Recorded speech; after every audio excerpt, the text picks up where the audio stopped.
It's probably fair to say that in some way, shape, fashion, or form, our entire life is a quest to be happy. The problem is, we go about being happy the wrong way. We think that we will be happy when something happens or when we get something. When we get a better job, a higher pay, a bigger house, when we become married or have children or our children do well, something happens outside and then we will be happy. This is what I call the if-then model. And the if-then model is fundamentally flawed. Look back on your own life. Can you imagine some time when you really wanted something? I mean, you really wanted it and you got it and you were thrilled for a few minutes, an hour, a day, a week, and then it simply became part of the background of your life and you moved on. It happens to us all the time. And that is because the if-then model itself is flawed, but we never recognize that the model is flawed. We simply think we put the wrong side on the if side of the equation, and if we put the right item, then life would be fine. Think back on your own life. Can you remember some time when you were confronted with a scene of such spectacular beauty that it took you outside of yourself to a place of great calm and serenity? Perhaps the ocean, or a beautiful valley, or a mountaintop covered in ice.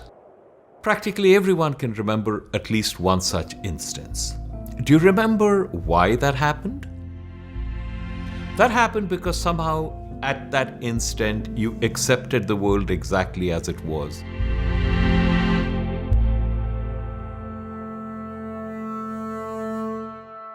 You didn't say, that's a beautiful rainbow, but it's off to one side. And if I could move it 200 yards to the right, it would be ever so much better.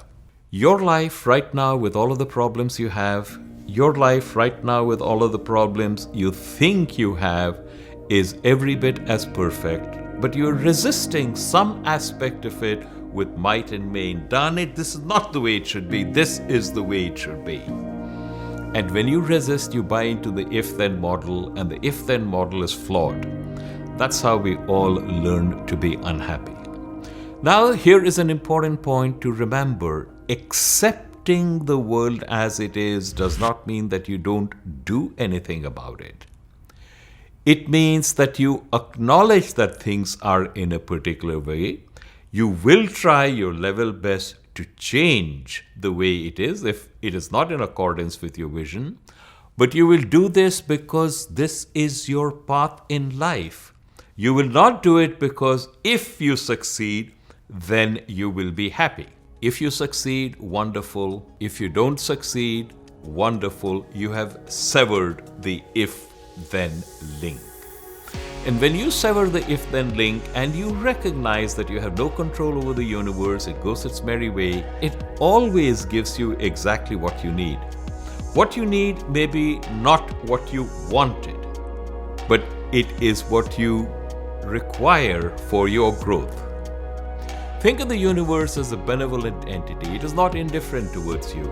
It knows you exist and is well disposed towards you and always arranges it so that you get exactly what you need at precisely the time that you need it. Now, imagine this. You're in the shower, the water is hot, you're feeling very relaxed and at ease with the world, and all of a sudden you burst out singing. You don't burst out singing because you want to be happy. You burst out singing because it is the spontaneous expression of your happiness. It is indeed possible to live life like that. When you recognize that there is nothing that you have to do or get or be to be happy, happiness is your innate nature, and you live life as an expression of that nature. And when you start living life in that manner, when everything you do, including the occupation you're in and the efforts you make, is a spontaneous expression of your inner well-being, then you find that you become not just productive, but incredibly productive.